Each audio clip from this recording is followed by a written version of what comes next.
Okay, so basically, Secret Invasion is said to be like really fallen off. Like it's probably one of the worst shows they've had, just in audience. But like, to be honest, I think a lot of these shows have fallen. Like after Moon Knight, it seemed like it just got bad. Mm-hmm. Like I think my favorite shows were I like the Hawkeye series. Loki was great. There was Moon Knight. Moon Knight was fantastic. Falcon and the Winter Soldier, that was pretty good. But I don't know how I feel about Secret Invasion. It was all right. I mean, the shock factor of Rhodey. Spoilers, by the way, of Rhodey Mm-hmm. being a scroll. I mean, part of me says that sucks because he doesn't know that Iron Man's dead. If he was taken during Civil War, of course, Yeah, which right. is the theory. Which is the theory, which is like really, really well founded because he's in a hospital gown.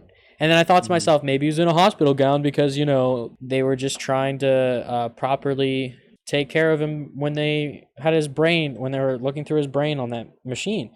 But nobody else was wearing no Right. gown. So, And he was paralyzed, and he could have, gone to the hospital at any time to get a CAT scan, for updates or for anything. updates, yeah, exactly. There's that. But So I think what could show is like when he stopped wearing the braces on his legs as well. mhm. Because how did we not notice that he was not wearing any of that, you know, I didn't think during about it when I was watching the show. like even in Yeah. Falcon and the Winter Soldier, he was not wearing those braces on his legs. Like the whatever you call it, the mech suit leg things. But in Endgame he was. Unless they had us assume they were under his pants, Yeah, which or he healed somehow. Yet that I'm pretty sure he's completely, forever paralyzed. I thought that was the whole idea, right? mhm. I don't know. It just seems like a little sketchy. I don't know. I think where the show kind of fell off was like giving as well a character all the superpowers. Every single one. Like just every single superpower. I mean, when it comes to, super scrolls, that was a pretty cool idea, but yeah, it does leave kind of a problematic, area for Right, the right. future MCU. I just think a little bit about the fact is like some of the superpowers didn't even make sense that she was able to use. Like Like which ones? Ebony Maw, he had the telekinesis, right? Yeah. Was that not through his rings? I'm not sure. I They never thought that was explained that in the movies. okay. So. I thought that was through his rings. But anyway, if not, whatever. Then there was who, Mantis? yeah, mantises. Another thing is like, oh, magic, right? So Mhm. there was some magic involved. Wasn't the whole idea based around like in the MCU was that magic was supposed to be learned and not like just immediately given? Like Mhm. you're like, oh, I mean, Wanda's a good example. Like she didn't know how to do any of it, and then she just learned. Like she grew more and more powerful over time. Same thing with the Sorcerer Supreme. Right. But with these scrolls, they're like, oh, I know exactly what I'm doing. She knew, like, for some reason, she already used her tactics, like, really well. And if it was through DNA, some of this stuff didn't make sense. So, like, the tattoos that was on Drax. Drax's arm. So you're saying that's part of his DNA, not tattoos? Yeah. I think the show definitely could have been done better with more episodes. Like, Yeah. 13 episodes, like, I mean, either Daredevil. done more episodes or shortened all the way. I mean, I'm thinking they could have changed a lot with the show and it could have been probably a movie. Well, I think the main reason that, it was disliked so much was because there was high expectations from what this storyline was in the comics and the show. Like they only had like a couple of the Avengers, like not even big name Avengers, a couple of the low level Avengers Right, right. who were like, oh, there's Skrull, but it doesn't really affect much, honestly. And that was the problem with the show. Exactly. It I could, it think, could have been a lot bigger. yeah. Another thing is like, finally we got a Maria Hill and Nick Fury show. Like, that was what was in my mind. Like, I saw Maria Hill and Nick Fury doing a show, and because you hadn't seen them together, and you're like, okay, well, we know they're really close, but the thing is, we haven't seen any of that. So, can you maybe build up more and more? throughout the show that, they're very close. Instead, they kill her like the first episode. Which, when I watched the first episode and she died, I'm like, oh man, this show is going to be heavy. And I got really excited for the rest of the episodes, but my expectations weren't met. Like, it wasn't that heavy. Yeah. I think a lot of things like expectations and things were not really met in my perspective, because I think the whole point of like Secret Invasion was we were going to find out multiple people were Skrulls the whole time. Or multiple people were Skrulls for a really long time, but no, we didn't get any of that. I mean, the only thing that really like shocked me, I was like, "Oh, Rhodes is a Skrull! Wow, yeah, cool." Now, what is Avengers: Secret Wars going to be? Avengers and Secret Wars, yeah. So I'm pretty sure there was a comic. Let me look this up. A few minutes later, because I didn't know. I'm not, a big comic reader, so I didn't know if Secret Wars was tied to Secret Invasion at all. Many minutes later. All right, so we could read some things about the Secret Wars.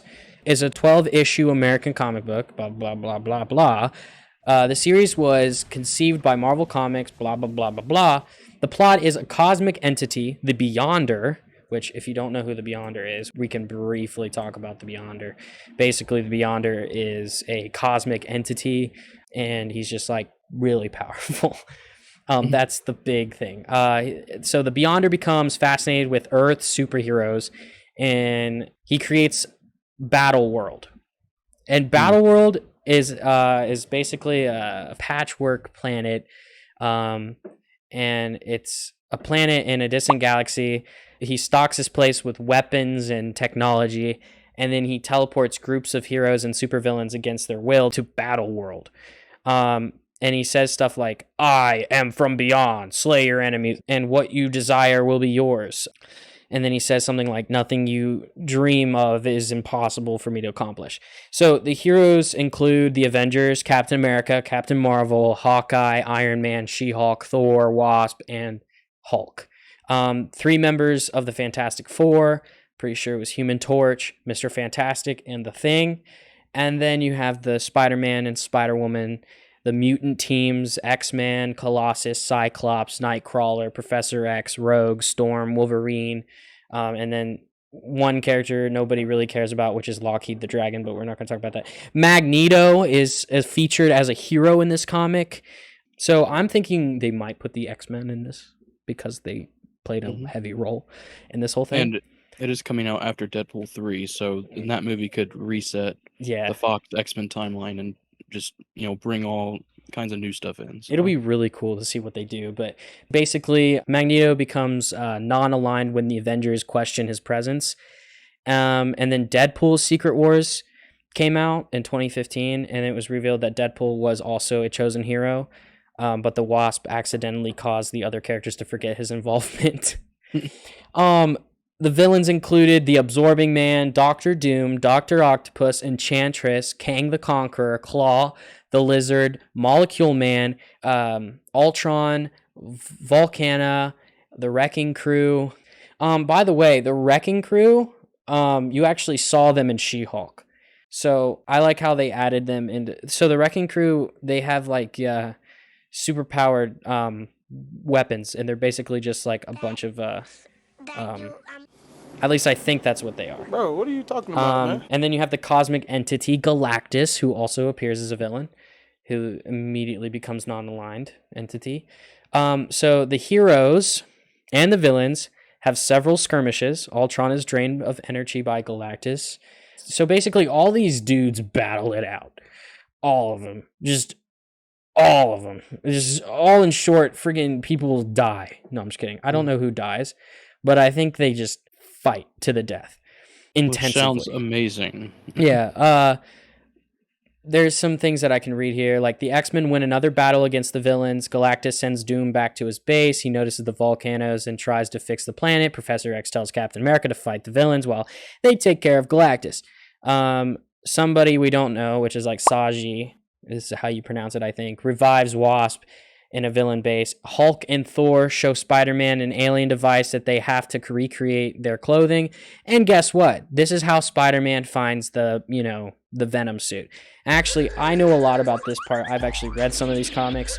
So that's the first time he found the Venom outfit in this universe. I think the first time, I'm not sure. And during that's when he becomes it's not healthy for him, all of that. That's how that doozy goes around in every single universe. But back at the hero's base, Doctor Doom uses Claw's body to create a machine that absorbs Galactus's power.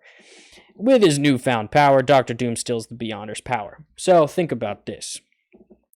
All these crazy freaking villains and superheroes are all put in a world where they battle each other to the death. Then they realize who the real bad guy is and they try to stop him. But they can't, so they have to fight each other. That's basically what happens. Now, right now, I don't think the Avengers could take on one of these guys just by themselves. So, seeing all these guys in one film together would be absolutely insane. Yeah, I think they might want to try to top how many actors they had in the first, Endgame film. It would be super cool to see how many actors they can fit all in one movie.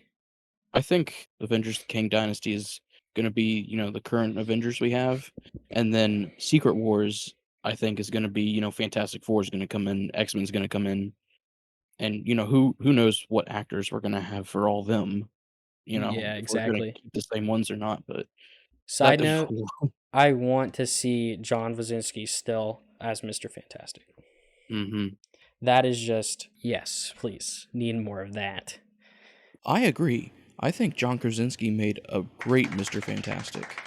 Also, I have seen rumors that they are considering Vanessa Kirby to play Invisible Woman, which I like the idea of because, for one, she looks the part, and for two, she played in Mission Impossible and the Fast and Furious franchise, and I'm a big fan of both of those franchises, and I always love to see actors that I know come into the MCU. I mean, yeah, she would do pretty well as Invisible Woman. Yeah, I could see that. I see some images of her, and I think, yeah, she could do a pretty good job as Invisible Woman. Well, yeah.